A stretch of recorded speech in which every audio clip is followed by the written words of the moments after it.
ती म्हणजे छत्तीसगडच्या बिजापूर जिल्ह्यामध्ये जवानांमध्ये आणि माओवाद्यांमध्ये चकमक झाली आहे। या 3 माओवाद्यांना यात कंठस्नान घालण्यात जवानांना यश आलंय। गडचिरोली जिल्ह्याच्या सीमेलाच लागून असलेल्या भोपालपट्टमच्या बंदेपारा जंगलामध्ये ही चकमक झाली। घटनास्थळी अत्याधुनिक बंदुका देखील सापडलेल्या आहेत। छत्तीसगडमध्ये माओवाद्यांसोबत चकमक झाली जवानांची आणि त्यामध्ये 3 माओवाद्यांना कंठस्नान घालण्यात जवानांना यश आलंय।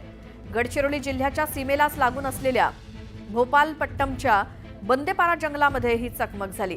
याविषयी अधिक माहिती घेऊयात आमचे प्रतिनिधी महेश तिवारी यांच्याकडनं। महेश, माओवाद्यांच्या विरोधात सुरक्षा दल आक्रमक झालेले आहेत। काही अलीकडे 9 जवान शहीद झाले होते, त्यानंतर सुरक्षा दलांनी आता माओवाद्यांच्या विरोधात सर्चिंग ऑपरेशन सुरू केलेलं आहे।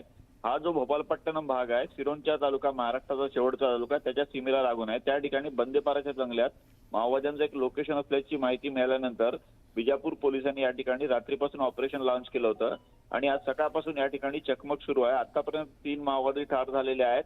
काही ऑटोमॅटिक वेपन सुद्धा या ठिकाणी सापडलेला आहे। अजूनही सर्चिंग ऑपरेशन आणि थांबून चकमक या ठिकाणी सुरू असल्याची माहिती सूत्रांनी आपल्याला दिलेली आहे। एकूणच 2024चं जे लक्ष ठेवण्यात आलेलं आहे माओवाद्यांना पूर्णपणे नेस्तनाबूत करण्याचं, त्या दिशेनं छत्तीसगड असेल, गडचिरोली असेल, सगळीकडे दंड करण्यात पोलीस, सुरक्षा दल जॉईंट ऑपरेशन करत आहेत आणि त्यांना उत्तरोत्तर यश मिळत आहे।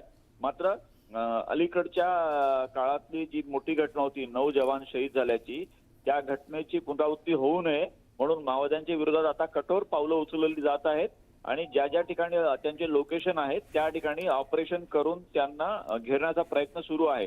आजची चकमक त्याचाच एक भाग असल्याचं दिसून येत आहे। महेश, धन्यवाद या सगळ्या माहितीसाठी।